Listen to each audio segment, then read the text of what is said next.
दोस्तों ये हमारे वाद्य यंत्र हैं गढ़वाल के, ढोल, और ये उसके साथ में दमाऊ होता है। इसके साथ में एक मसक बीन भी होता है। अभी उनके पास यहाँ पर अवेलेबल नहीं है मसक बीन। तो ढोल और दमाऊ ये जोड़ी होती है, दोनों एक दूसरे के पूरक होते हैं ये।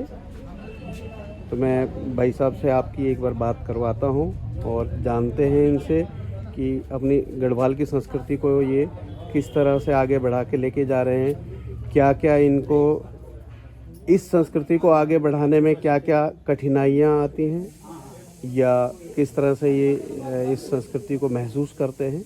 एक बार मैं आपकी बात करवाता हूँ। हमारी संस्कृति को जो आगे बढ़ा के लेके जा रहे हैं उनसे मैं आपकी बात करवा रहा हूँ। तो सबसे पहले भाई साहब आप अपना नाम बताएं और एट प्रेजेंट हाल में आप कहाँ रह रहे हैं वो थोड़ा सा हमारे दर्शकों को बताएं। जी नमस्कार गुरु जी, आपका जो हमें इतना टाइम दे रहे हैं कि हमारी चीज़ को आगे बढ़ाने में हमारा साथ दे रहे हैं। मेरा नाम मनोज दूनांटा हूँ। मैं बिलोंग तो ऐसे जौनसार से करता हूँ, मौसू मंदिर। आप लोगों ने शायद सुना होगा। जी जी जी। बाकी जो मेरी पीढ़ी दर पीढ़ी हमारे यहाँ ढोल दमाऊ का ही काम किया जाता है। जी जो हमारे पूर्वजों ने किया तो थोड़ा गुण हमें उनसे मिला है, तो हम भी इसको कंटिन्यू कर रहे हैं।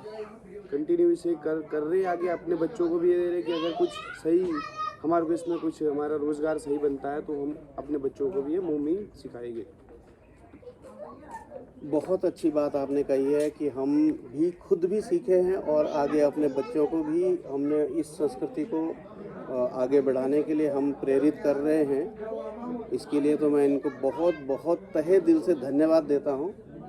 तो मैं ये जानना चाहूँगा कि रोज़मर्रा की ज़िंदगी में जब आप इस संस्कृति को आगे बढ़ाने का काम कर रहे हैं तो जाहिर है कि आपको कुछ न कुछ दिक्कतें भी इस फील्ड में आती होंगी।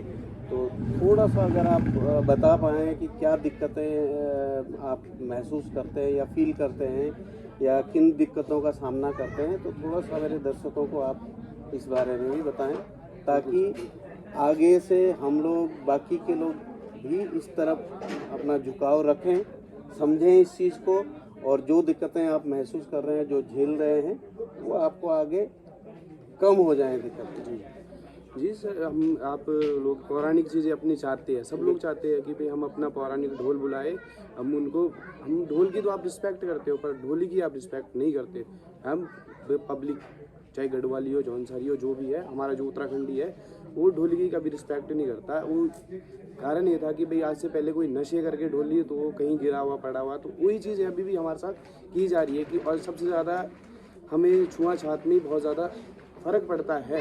जो आज के जो हम जैसे युवा हूँ, मैं ज़्यादा एज का नहीं हूँ, मेरी एज अभी समथिंग आपके सामने 27-28 साल का हूँ। जी जी। तो जो छुआछूत में ही है, तो इस चीज़ का देव नीति, हमारे यहाँ देव नीति चलती है।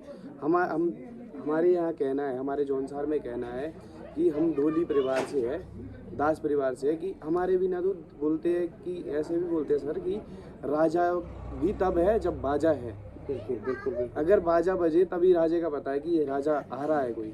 ये बहुत बड़ी बात आपने कही है कि बाजा है तो राजा है। जी, ये बहुत बड़ी बात है। और मैंने भी कई जगह गढ़वाल के अंदर जाता हूँ, देखता रहता हूँ इधर उधर, ये चीज़ महसूस करी है कि था। हालांकि अगर आप अभी नई पीढ़ी की बात करें तो उसमें ये छुआछूत वाला मामला बहुत हद तक कम हो चुका है। जी, ये देखने में आ रहा है सर, देखने में आ रहा है। पर ये हम अगली पीढ़ी को तो यही गुण, इसलिए हमारे जो पूर्वज हैं उन्होंने हमें सिखा दिया, पर हम आगे नहीं इसको कन्वर्ट करना चाह रहे। क्यों?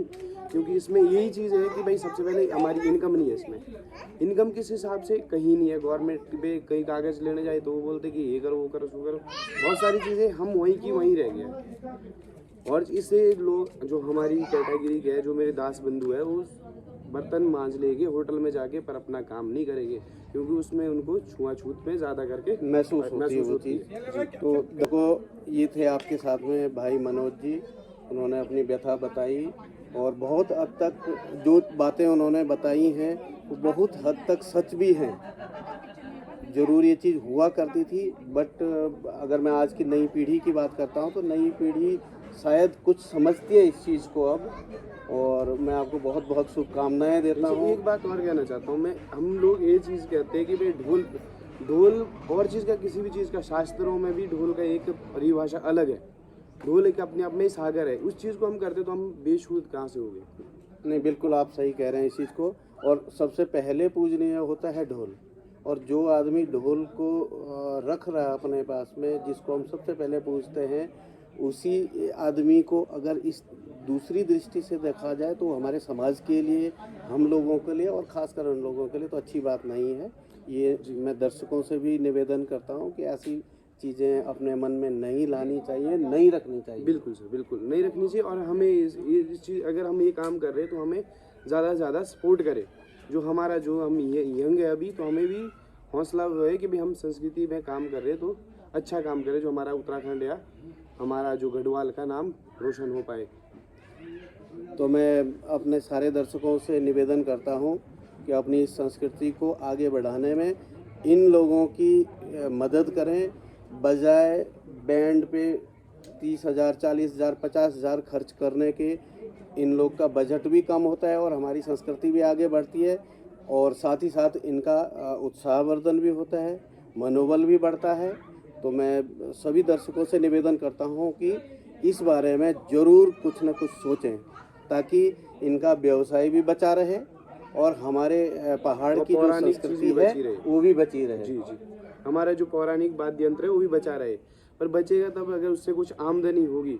विदाउट आमदनी कुछ भी नहीं बचता सर। वही मैं कह रहा था कि बजाय बैंड पे खर्च करने के, इधर उधर की चीज़ों पे, उल्टी सीधों चीज़ों पे खर्चा करने के बजाय हम लोग अगर अपनी संस्कृति पे खर्चा करें, 2 पैसे की इनकम उनको भी हो जाएगी और साथ के साथ हमारी संस्कृति भी बची रहेगी।